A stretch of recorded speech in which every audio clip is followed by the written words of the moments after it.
प्रिय विद्यार्थियों नमस्कार। हिंदी की ऑनलाइन शिक्षण व्यवस्था में आप सबका हार्दिक अभिनंदन स्वागत। आइए प्रारंभ करते हैं हिंदी का शिक्षण। आज का हमारा हिंदी का शिक्षण है कक्षा 8 पाठ 5 चिट्ठियों की दुनिया। इस पाठ के शब्दार्थ हम पढ़ चुके हैं और इस पाठ का सार भी हमने समझ लिया है। अब बात आती है, चाहे पाठ गद्य का हो चाहे पद्य का हो, उसमें से हमको व्याख्याएं पूछी जाती है, तो हम व्याख्याएं कैसे करेंगे। आज का हमारा प्रकरण रहेगा पाठ 5 से प्रमुख व्याख्याएं। कक्षा 8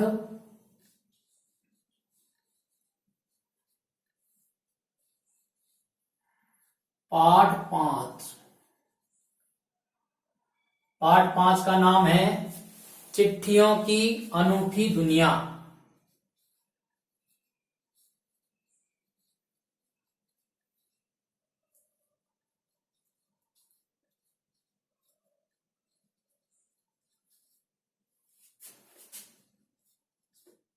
ये हमारे इस पाठ का शीर्षक है और इस पाठ के जो लेखक है अरविंद कुमार सिंह।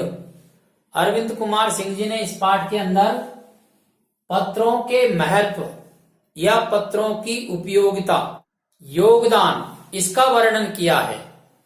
तो इसके लेखक है अरविंद कुमार सिंह।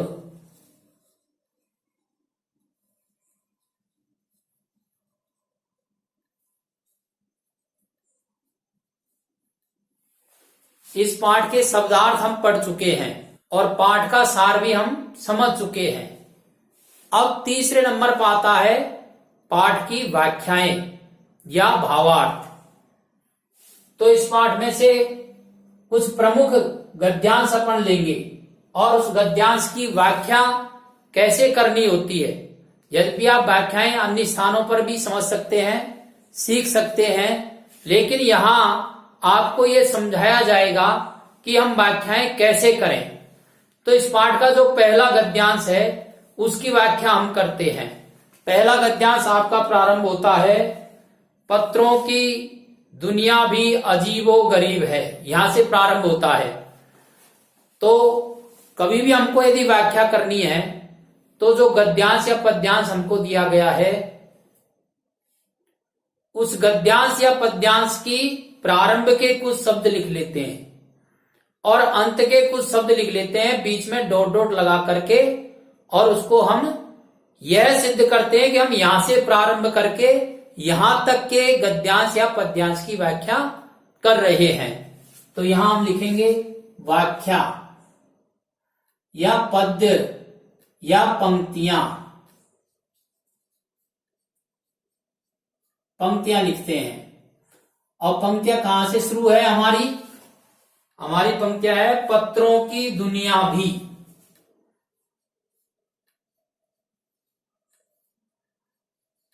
पत्रों की दुनिया भी, यहां से, और इसको डॉट डॉट कर देंगे और अंत की पंक्तियां लिख देंगे। तो अंत की जो शब्द है, अनूठी भूमिका निभाई है।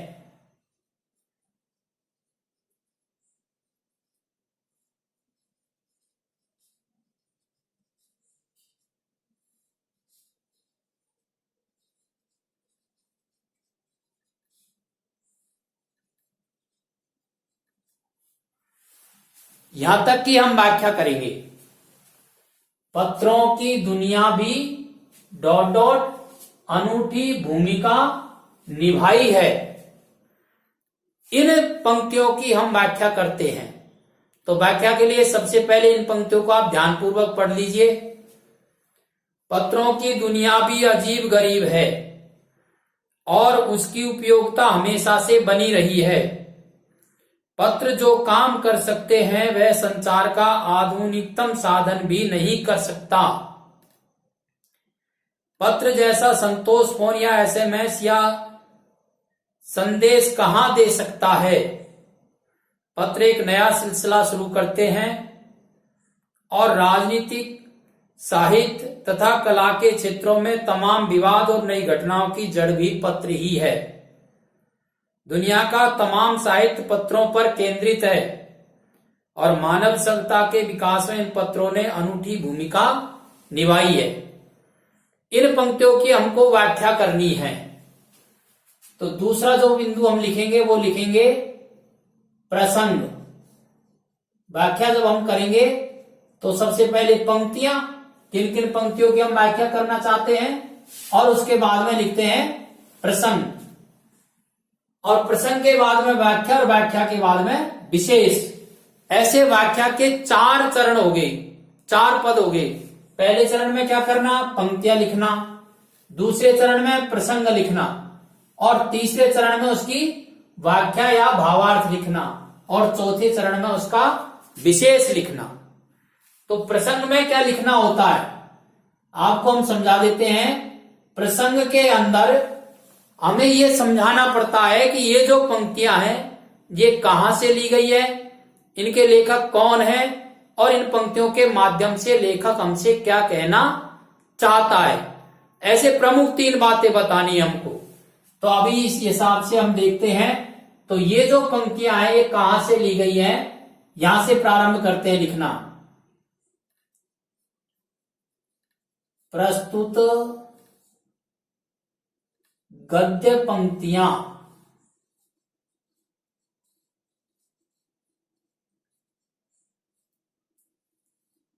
हमारी हिंदी की पाठ्य पुस्तक। अब आपकी हिंदी की पाठ्य पुस्तक का नाम क्या है, बसंत भाग 3। बसंत भाग 3। अब बसंत भाग 3 विशेष है, इसलिए आप इसको इन्वर्टेड कोमा में बंद कर दीजिए। बसंत भाग 3 से ली गई हैं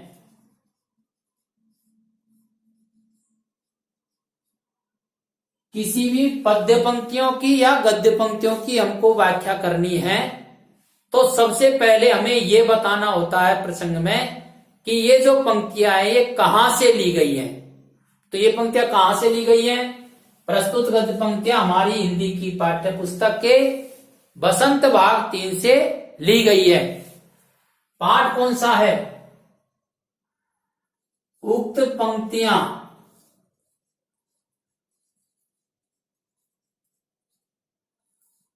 पाठ 5। अब पाठ 5 का नाम लिख दो, चिट्ठियों की अनूठी दुनिया।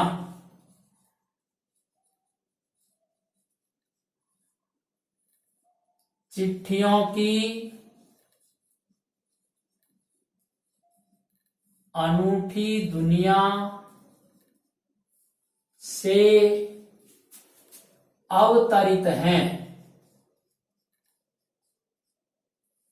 अवतरित है यानी वहां से उतारी गई है। ये जो पंक्तियां हैं ये पाठ 5 से उतारी गई है। अब इसका लेखक कौन है, तो तीसरी बात ये लिख दीजिए, पाठ के लेखक अरविंद कुमार सिंह हैं। अरविंद कुमार सिंह हैं। अब अरविंद कुमार सिंह को भी अपन इन्वर्टेड कोमा में बंद कर देते हैं, और चिट्ठियों की अनोखी दुनिया इसको भी इन्वर्टेड कोमा में बंद कर देते हैं। जो विशेष बात होती है उसको हम इन्वर्टेड कोमा में बंद कर देते हैं। अब अरविंद कुमार सिंह ने प्रस्तुत जो पाठ है इसके अंदर किसका वर्णन किया है, वो अंतिम बात हमको प्रसंग में जोड़नी पड़ती है। प्रस्तुत पाठ में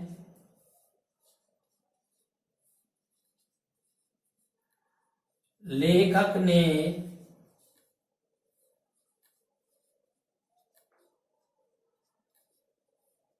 पत्रों के महत्व,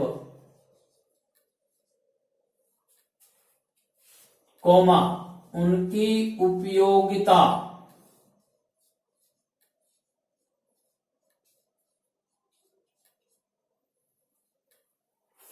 तथा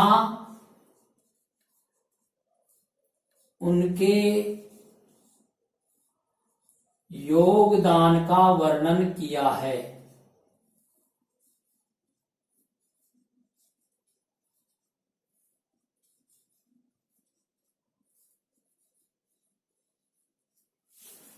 ये हो गया इस पाठ का प्रसंग। प्रसंग में कितनी बातें लिखनी होती है? पाठ कहां से लिया गया है उसका वर्णन, फिर कौन से पाठ से लिया गया है उसका वर्णन, पाठ के लेखक कौन है और लेखक ने पाठ के अंदर क्या समझाने का प्रयत्न किया है। ऐसे 4-5 बातें अपन को प्रसंग में लिखनी होती है। और इसका तीसरा जो चरण होता है वो होता है व्याख्या या भावार्थ भी कहते हैं इसको। अब व्याख्या क्या है?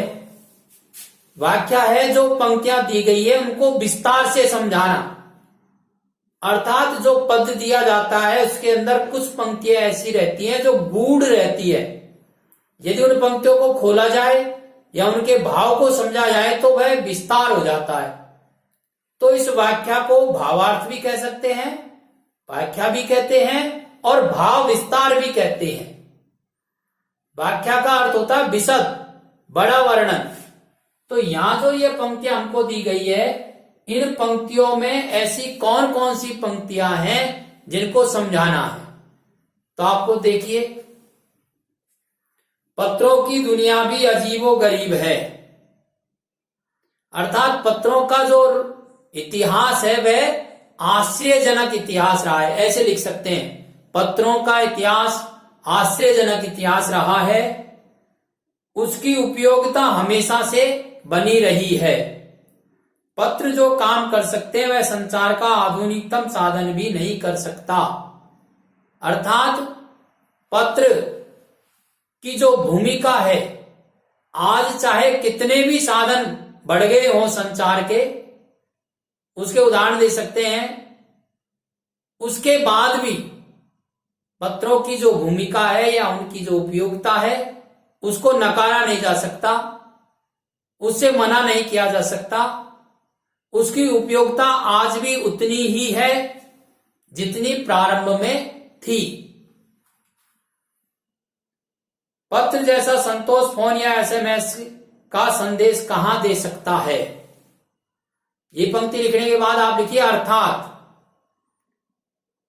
आज चाहे संचार का या संदेश का साधन एसएमएस हो सकता है या मोबाइल हो सकता है, उसके बाद भी पत्र से जो संतोष मिलता है वह एसएमएस से नहीं मिल सकता, क्योंकि पत्रों के अंदर लिखने वाले का भाव भी छिपा रहता है और पत्र में लिखने वाला जो व्यक्ति है वह विस्तार से अपनी बात को समझा सकता है, जबकि एसएमएस के द्वारा यह संभव नहीं है। पत्र एक नया सिलसिला शुरू करते हैं। जब भी पत्र लिखा जाता है तो कोई न कोई क्रम शुरू होता है। पत्र लिखने का अर्थ होता है या तो संधि या मित्रता या फिर किसी न किसी विवाद को सुलझाना या विवाद को बढ़ाना, ये पत्रों की भूमिका रहती है। तो पत्र जब भी लिखा जाता है तो कोई न कोई क्रम प्रारंभ होता है, किसी न किसी दिशा में एक आगे बढ़ने का मार्ग पत्र प्रारंभ कर देते हैं या पत्र तैयार करते हैं। और राजनीति, साहित्य की जड़ भी पत्र ही होते हैं। दुनिया का तमाम साहित्य पत्रों पर केंद्रित है। आज जितना भी साहित्य लिखा गया है वह पत्रों पर केंद्रित है और मानव सभ्यता के विकास में इन पत्रों ने अनूठी भूमिका निभाई है। इस तरह से इन पंक्तियों के अर्थ या भाव को हम समझा सकते हैं। प्रमुख रूप से 3-4 स्थान ऐसे हैं जहां हमको समझाना पड़ता है। उसमें से एक स्थान तो है कि संचार का आधुनिकतम साधन भी नहीं कर सकता। दूसरा है एसएमएस का संदेश कहां दे सकता है। और तीसरा है कि मानव सभ्यता का जो केंद्र बिंदु है वह पत्र ही है। अब इन तीनों पंक्तियों के भाव या इनके अंदर जो छुपी हुई बात है उसको आप विस्तार से यदि लिख देते हैं तो यह हो जाती है व्याख्या या उसका भावार्थ या उसका भाव विस्तार या पल्लवन, कुछ भी कह सकते हैं इसको। पल्लवन कह सकते हैं, भाव विस्तार कह सकते हैं, भावार्थ कह सकते हैं, व्याख्या कह सकते हैं। जो पद्य हमको दिया गया है या जो गद्य हमको दिया गया है उसके अंदर कुछ पंक्तियां ऐसी होती हैं जिन पंक्तियों में गूढ़ बातें छिपी रहती है। उस बात को खोल करके समझाना ही व्याख्या है। जैसे मैंने आपको तीनों स्थानों पर समझाया है। पहला स्थान तो है कि आधुनिकतम साधन भी नहीं कर सकता, अर्थात आज चाहे कितने भी साधन बढ़ गए हों लेकिन पत्रों की जो भूमिका है उसको आधुनिकतम साधन नहीं ले सकता। आज भी हम पत्रों के योगदान को या उसकी उपयोगिता को या उसके महत्व को नकार नहीं सकते। पत्रों का जो महत्व प्रारंभ में था वही महत्व आज भी है। दूसरी बात इसमें है एसएमएस का संदेश कहां दे सकता है, अर्थात एसएमएस के माध्यम से केवल छोटे समाचार भेज सकते हैं, छोटा संदेश भेज सकते हैं, उसके अंदर बहुत बड़ी बात नहीं लिख सकते। जबकि पत्र के अंदर लिखने वाले का भाव छुपा रहता है, वह अपनी बात को पूरे विस्तार से समझा सकता है, फिर शब्दों का चयन भी अच्छा कर सकता है ताकि सामने वाले पर साहित्यिक प्रभाव भी पड़ता है जो एसएमएस से संभव नहीं है। फिर एक बात और है कि एसएमएस जो होता है उसको हम सुरक्षित नहीं रख सकते, वो हमारा दस्तावेज नहीं बन सकता। जबकि पत्र जो होते हैं वो दस्तावेज बनते हैं, प्रमाण बनते हैं, उनको हम सहेज कर रख सकते हैं। आज के 10 साल बाद भी हम उस पत्र को पुनः पढ़ सकते हैं, जबकि एसएमएस में यह संभव नहीं हो सकता। और तीसरा जो स्थान है इसमें समझाने का वो ये है कि पत्र जो है वो तमाम साहित्यों का केंद्र बिंदु भी है। तमाम साहित्यों का केंद्र बिंदु क्यों है? चाहे राजनीतिक क्षेत्र हो, चाहे कला का क्षेत्र हो, इन सब क्षेत्रों में पत्रों की भूमिका रही है, इसलिए यह साहित्य का केंद्र बिंदु है और पत्रों ने मानव सभ्यता के विकास में भूमिका निभाई है। इस तरह से हम इसकी व्याख्या को समझा सकते हैं। और अंत में लिखना पड़ता है हमको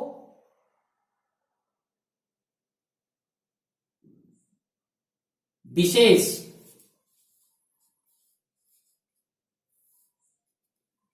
तो व्याख्या के कितने चरण हो गए? पहला चरण उसमें जो पंक्तियां दी गई है, ये दूसरा चरण प्रसंग, तीसरा चरण व्याख्या और चौथा चरण होता है विशेष।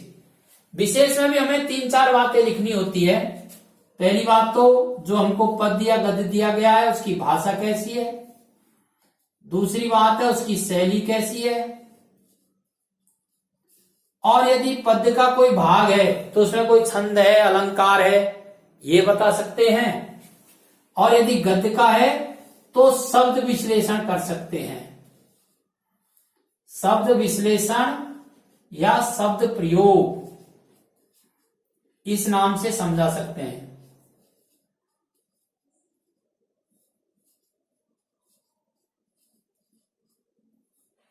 और चौथी बात है शिक्षा।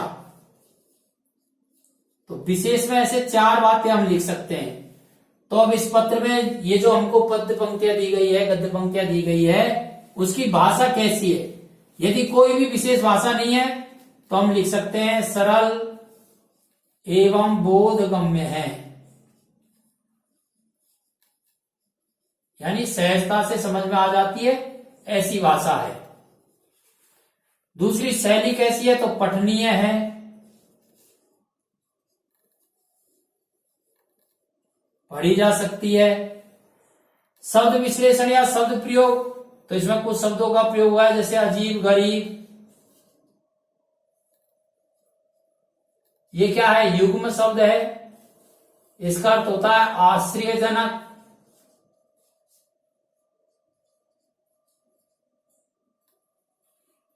ऐसे कुछ विशेष शब्दों का प्रयोग होता है तो उसका वर्णन कर सकते हैं। और शिक्षा क्या मिलती है? पत्रों के महत्व को दर्शाना,